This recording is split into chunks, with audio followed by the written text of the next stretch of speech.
Everything that Donald Trump does is political theater, which is difficult to do when you don't know your lines or you're too stupid to learn them. And that's what Donald Trump continues to prove, and he did so last night after getting caught on a hot mic exploding one of the biggest lies this administration has been telling about the economy. Mind you, their failing economy. And it has Stephen Miller, especially, but everyone in the White House panicking. We're going to get into it all, but before we do, if I could quickly ask you to leave a like on this video, and if you haven't already and you enjoy our channel, to hit that subscribe button because it goes a long way in supporting our work. Now, before we can get into that hot mic moment with Trump that is exposing his economic lie, we have to start with the economic turmoil that is leading to it, Donald Trump's disastrous jobs numbers last month, and the lies that he's trying to tell to cover them up. That was all broken down by Jessica Tarlov. Important context before we get into that moment.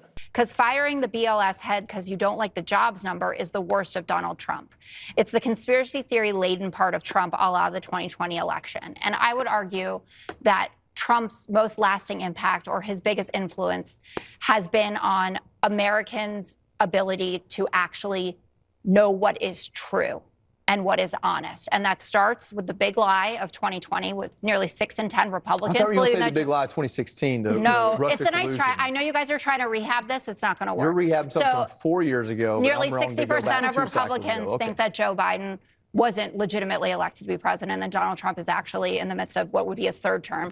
When you get a Bureau of Labor report, which was all well and good 2 months ago when you did like the number, and then you fire that person, that's authoritarian stuff. And that tells people that you can't trust the numbers. You can't trust anyone who works in government.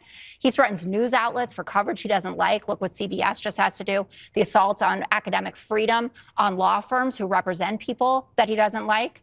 And then just the straight up lying about what is in the legislation with the reconciliation bill and the millions that will lose their Medicaid coverage. And before you say something, Jesse, about how that's not true, it's just able-bodied people who don't want to go to work. Your favorite senator, second tier, maybe again. Josh. Do me again. That was your good. imitation of him is good. No. Yeah. I kind of got a double chin, though. It's more smart. Anyway, millions are going to lose their health insurance because of that bill. And Donald Trump looks you in the eye through the camera, and he says it's not true. The war on truth is his lasting legacy. Well, I agree with you that it's asinine. It's shameful that millions of people are defrauding the federal government. That's not true, Joe. Emily, the numbers don't bear it out. When he was Jessica is right that this really will be the legacy of the Trump administration. Constant lies, undermining of not just data about this administration, but undermining any sliver of trust left in government. But that's what they want to do. They want you to think government is broken, that it can't work for you, especially when Russ Vought said, outlining Project 2025, that he wanted every federal worker to feel traumatized coming into their job. It wasn't just talking about people who work for the federal government. Everyone in that administration wants us to think that government is a disaster, that we should just rip it apart and sell it to Peter Thiel and Elon Musk, Mark Zuckerberg, all the guys who were sitting with Donald Trump, those billionaires at that table last night. They want a piece of these public goods to sell them to us at the highest price possible using AI surge pricing to screw you over. And yet, Stephen Miller is trying to deliver a line of BS like this about the economy that is very important to note before we get into that hot mic moment. The president has presided over the most extraordinary economic turnaround in American history. During the Biden administration, we saw zero net job gains for American workers in 4 years, which is an economic depression for American workers. It's an actual depression. Since President Trump has came into office, 100% of job gains have gone to American workers, as millions of foreign workers who are here illegally have left the country. So Stephen Miller and Donald Trump would have you believe that this is the greatest economy. It's so good, and Joe Biden was the one who destroyed it, but that's just not the case. What has Donald Trump done to make the economy better? Lost jobs, lost manufacturing. The cost of living is up significantly. All Donald Trump has to tout are stunts. Again, this is his political theater. The tariff letters he sends, big announcements that he makes. But there's one thing that Donald Trump has been really leaning on: these investments in America. Right? The EU had to make an investment in America. So did the Saudis. And now Donald Trump is announcing that Meta, Mark Zuckerberg's company, is as well. But that announcement didn't go well because they got caught on the hot mic. How much are you spending, would you say, over the next few years?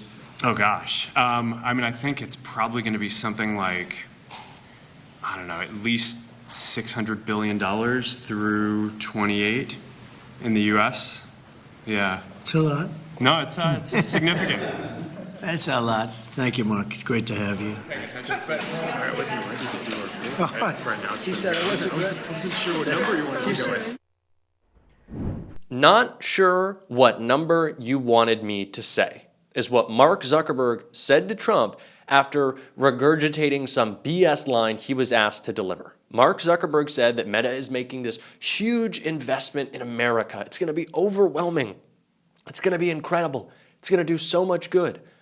But the problem is, they're not actually going to. Remember when this happened with the EU? Remember when Donald Trump, the contingency for his tariff plan was that the EU had to get all this private investment into the United States. But they can't do that because it's private investment. And even in the plan, even in the agreement, it outlined that they couldn't make that investment. When Donald Trump got his plane and he came back from the Middle East and said, guys, this was a really successful trip. We're going to have $19 trillion being invested in America. Have you seen any of that? It's certainly not in manufacturing. It's certainly not in anything that'll make your cost cheaper. Maybe it went all to Donald Trump's crypto coin, but there is no investment.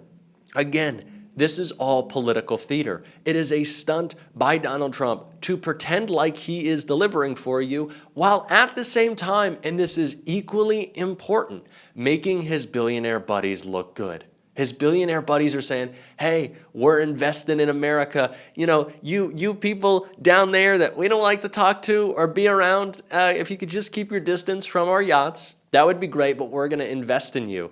Because, you know, instead of just the wealthiest paying their fair share of taxes so we can fund cancer research through the government, we'll write you a check. Maybe we'll give you $10 million for cancer research, and then you can throw us a big parade, laud us as these incredible people. That's what we'll do. That's equally a part of this, that the billionaires want to say to you, well, we're making this investment in America, and it's only going to happen, hey, it's only going to happen if you don't tax us. Because how else am I going to get that super yacht? How else am I going to get the island right next to Jeff? That's what it is equally about. This is a game of the oligarchy. They are playing us for each other. And what are we dealing with? Higher costs. Just listen to these folks right here. I talked to more than a dozen people in downtown Morristown. Everyone was mad about prices. Sometimes things is 4 times what they was a year ago. A roast I used to get for $12, $15, $35. It's awful. Everything, you know, just keeps going up. Well, I used to spend $40 a week. Now it's $140 or something like that. I just don't think it's going to go down for a long time. They're not concerned with people like us. They said these tariffs that they've got on, it's going to bring prices down. They're not. Because it's going to have to charge more to make up for them having to pay to bring it in. And I just say everything's going downhill. Did you vote for Trump this last time? No, I didn't. Now, try to tell those people that Mark Zuckerberg is making a $600 billion investment that's really going to change their lives. It's not happening. But Mark Zuckerberg could pay his fair share of taxes, and we could not cut Medicaid. In fact, we could make sure that everyone in America didn't have to pay for health care. It would be cheaper, in fact, to do so. We could have our basic costs and needs met with low costs. We could have affordable housing. We could build real transit across America. We could maybe get to where China or Japan was in, I don't know, what, the 70s with high-speed rail? If we just invested, if billionaires just paid their fair share. Donald Trump doesn't want that to happen, and the billionaires don't want that to happen. And they're going to work, not just behind the scenes, but in front of the camera, right, pretending that they're these great guys, that they're investing in America. So it's all good. It's all good. Just don't ask about our taxes. Don't ask about, why are you asking about the taxes? We told you not to ask about the tax. Don't look into us. Look over there. Just look over there, and I bought another yacht, and look over there. That's this administration. It is so incredibly corrupt. And Jen Psaki actually broke down some interesting corruption that no one's been talking about right here. Bill Pulte definitely wants people to believe he has a zero-tolerance policy for mortgage fraud. But watch what happens when Bill Pulte was asked about credible allegations that Texas's pro-Trump Republican Attorney General committed this same type of mortgage fraud. Ken Paxton, Texas Attorney General, running for U.S. Senator, U.S. Senate, there's at least, it looks like 3 examples, working examples right now of what could be described as alleged mortgage fraud. Is that something you're looking at? As I said, unless it's something that's either been made public by lawyers like Norm Eisen or in criminal referrals, I'm not going to comment on any specific situation. If things are made public, then or if we decide to make them public, then I will talk about it. Okay, so Bill Pulte is happy to talk about alleged mortgage fraud by Democrats, but he can't talk about mortgage fraud allegations against Republicans, not unless it's, quote, made public or if we decide to make it public. Now, set aside how much that last part seems to contradict everything he just said.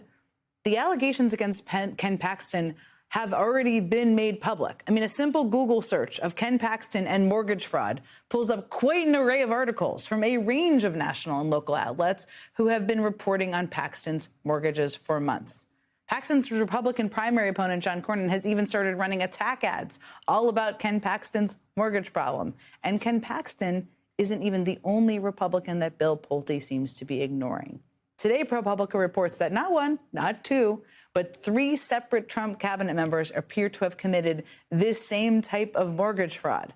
Trump's Labor Secretary, Lori Chavez-DeRemer, his EPA Administrator, Lee Zeldin, and his Transportation Secretary, Sean Duffy, all have mortgages on more than one home, which they claim as their primary residence. When asked for comments, spokespeople for each of those officials suggested they had done nothing wrong. A spokesperson for EPA Administrator Zeldin said that every I was dotted and T was crossed. Not sure that's true. And a spokesperson for Sean Duffy said that the bank, not the secretary, determined and classified both mortgages as primary residence, which is the same explanation, by the way, that Senator Adam Schiff's team said. These people are fraudsters, they're cheats, they're liars, and they're trying to deceive you.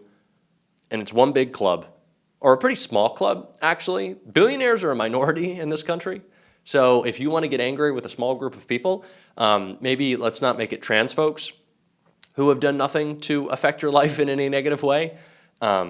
Maybe we make it the billionaires and we make them pay the money that they only have because of the marketplace built up by all of us and our tax dollars. Is this clicking? Can we do this, please? Little class consciousness, folks. I think we can do it. I think we can call them out, and I think we can actually build a movement that does that. We're certainly going to be working as much as we can on this show to do that. And if you want to support that work, as always, you can hit that subscribe button, leave a like on this video, and if you stuck around to the end, drop a blue heart in the comments. And until next time, I'll see you soon.